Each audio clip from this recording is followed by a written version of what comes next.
A mother is dead in Detroit after a fatal hit and run. I'm Lauren Edwards with how the family is choosing to remember her. This is commensurate with what other states tax, especially states around us. That's our governor, set to sign a new budget. It includes a huge tax increase for one industry, which has some feeling, well, not too mellow. More on that coming up. I'm meteorologist Rich Ludeman. Another warm day for us today. We have one more tomorrow, then some big changes in the 7-day forecast. You'll see them all just ahead. Working for you. Fox 2 News at 6 starts now. We want to welcome you to Fox 2 News at 6. I'm Hilary Golston. And I'm Dave Spencer. You're probably aware that it's not going to stay sunny and 80 forever. So if you need cooling, we're not fooling. Yeah, no, we already are seeing the fall colors out there. That's a pretty good indication things are going to be changing soon.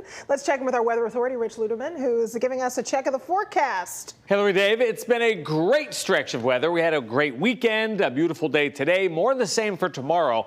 But you can see on the edge of your screen, that's our next cold front. It's just now appearing in the western Great Lakes, and that front will bring some much-needed rainfall to the area late Monday night and again Tuesday morning. For the time being, it's all dry for us in Chicago, Traverse City, Toronto, all looking good. Take a look at these numbers. 80 for us, 82 in Saginaw, 84 in Chicago right now. Even way up there in Marquette, 77 degrees. How about these numbers close to home? A lot of us are between 80 and 83 right now. How about some live pictures from Seattle, Washington? This is where the Tigers get underway in a couple of hours. 62 degrees. Of course, they can retract the dome there, so they're going to be playing indoors. For us, mostly clear and comfortable, down to 61. And then here's our weather for the next couple of days, back to 85 tomorrow. Cloudy, cooler with morning showers likely Tuesday, and that cooler trend will continue into midweek. Hilary, Dave, a full check coming up in 10.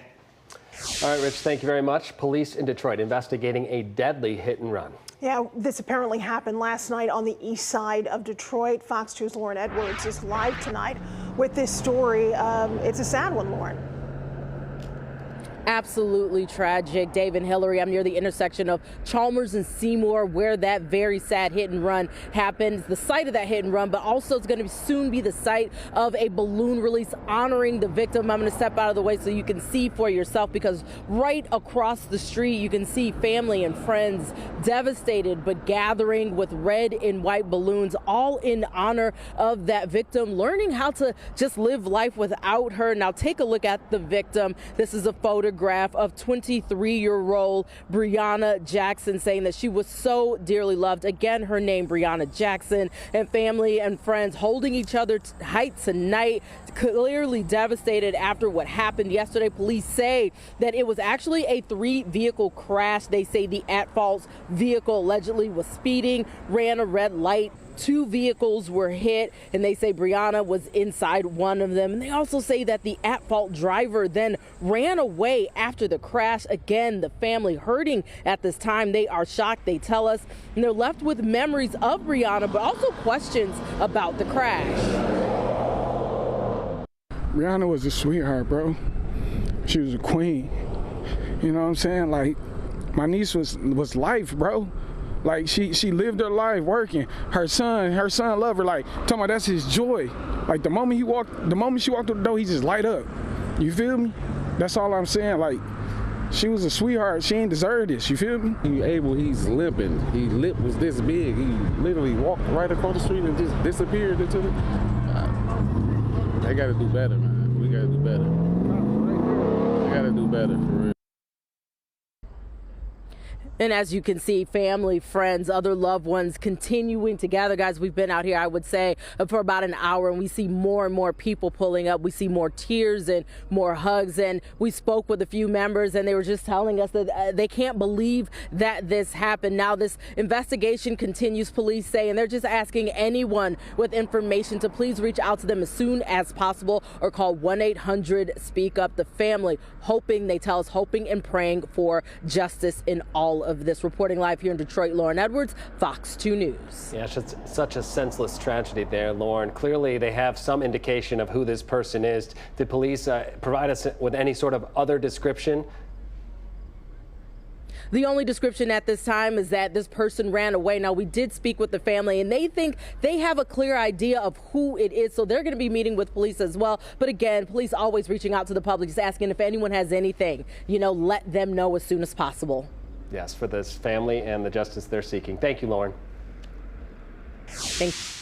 Michigan State Police investigating a road rage shooting that happened on 696. Yeah, it was on the westbound side near Woodward. Now, according to a caller, while in the far left lane, someone in an Infiniti pointed a gun out of the window and fired 2 shots. No vehicles were hit here, according to what we have. No one was hurt, and police haven't found any shell casings. State police say this is a good time to remind people to diffuse any possible situations. Don't amp them up. If you're involved in something like this with someone who's totally out of control, please try to create some space and call 911. All right, so the preliminary information we're getting is that Detroit's crime rate has continued to plunge. Tomorrow, the mayor, the chief of police, and others will announce the latest numbers. We're 3/4 into 2025. Murders, non-fatal shootings, and carjackings all trending well below last year's historically low levels. Again, that's according to police and these preliminary numbers. Last year, Detroit had its fewest homicides since 1965. All right, so that announcement comes on Monday. On Tuesday, a change begins in the 313. The city of Detroit is getting a new area code. Now, starting Tuesday, every call, even local calls, must be made with 10 digits, which of course includes the area code.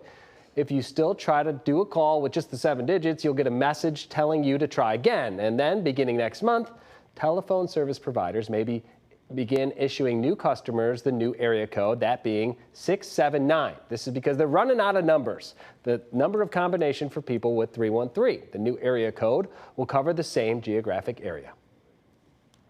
Governor Gretchen Whitmer is set to sign Michigan's new $81 billion budget. There's a lot that's in it. More money for schools and roads, free breakfast and lunch at school. Also, there's a hefty increase of 24% as a tax on pot. Now, it's a wholesale tax paid by the shop owner, but according to many of the people who are analyzing this, including those in the cannabis industry, they say this is going to be passed on to the consumer. Store owners say it'll drive many of them out of business or out of the state. Lawmakers suggest it isn't perfect, but look, this is a compromise. This is commensurate with what other states tax, especially states around us. So I think that there's been a lot of investment. There's a big industry in Michigan. This could change that a bit, but we also all made commitments to having further discussions on additional policy measures with an eye toward ensuring that good actors can continue to thrive in Michigan. It can be used strictly for roads, so we had that kind of flexibility. The price is going to be buried in the purchase price, so people aren't going to necessarily see it that it's a tax that's driving up the price, but it's not your local retailer, that's driving the increase. It's a tax.